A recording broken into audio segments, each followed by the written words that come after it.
আসসালামু আলাইকুম। আজকে আমি আপনাদেরকে টাকি মাছের ভর্তা করে দেখাবো। টাকি মাছের ভর্তা আসলে অনেক রকমের হয়। আজকে আমি আপনাদেরকে ভেজে টাকি মাছের ভর্তা করে দেখাবো। হাতে মাখা ভর্তা আরও একদিন করে দেখাবো আপনাদেরকে। এখানে একটি কড়াই আমি 3টা টাকি মাছ নিয়েছি, ভালোভাবে এগুলো কেটে ধুয়ে পরিষ্কার করে নিয়েছি। এখন এখানে আমি কিছুটা হলুদের গুঁড়া দিয়ে দিলাম আর পানি দিয়ে দিলাম। এগুলো এখন ভালোভাবে সেদ্ধ করে নেব। গ্যাসটা অন করে দেব। ভালোভাবে সেদ্ধ করা হয়ে গেলে মাছগুলোকে আমি উঠিয়ে নেব।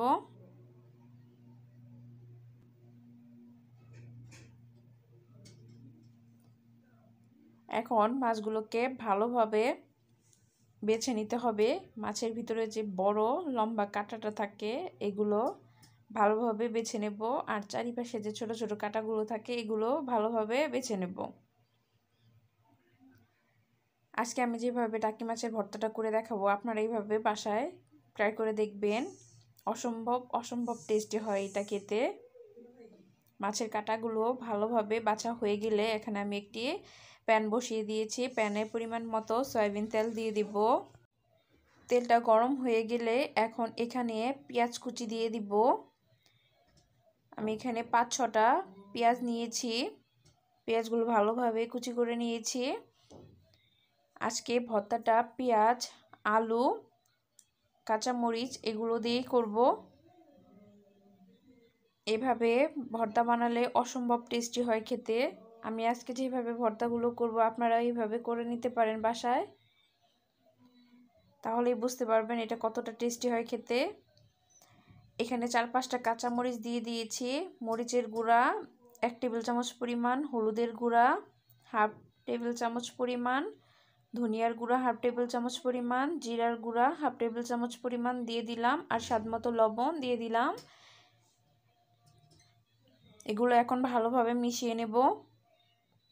এগুলো কয়েক মিনিট ভাজা হয়ে গেলে এখন এখানে 1 টেবিল চামচ পরিমাণ রসুন বাটা দিয়ে দিলাম। রসুনের কাঁচা গন্ধটা যাওয়ার আগ পর্যন্ত ভেজে নেব। ভাজা হয়ে গেলে এখানে আগে থেকে আমি 2টা আলু ভালোভাবে গ্রেট করে নিয়েছিলাম গ্রেটার দিয়ে। তো এগুলো এখন ভালোভাবে মশলার সাথে মিশিয়ে নেব। পেঁয়াজ আরও 5 মিনিটের মতন ভেজে নেব। ভাজা হয়ে গেলে এখন আমি এখানে চেক করে নিচ্ছি। আলু পেঁয়াজ এখানে মোটামুটি প্রায় সেদ্ধ হয়ে গিয়েছে। এখন মাছগুলো অ্যাড করে দেব।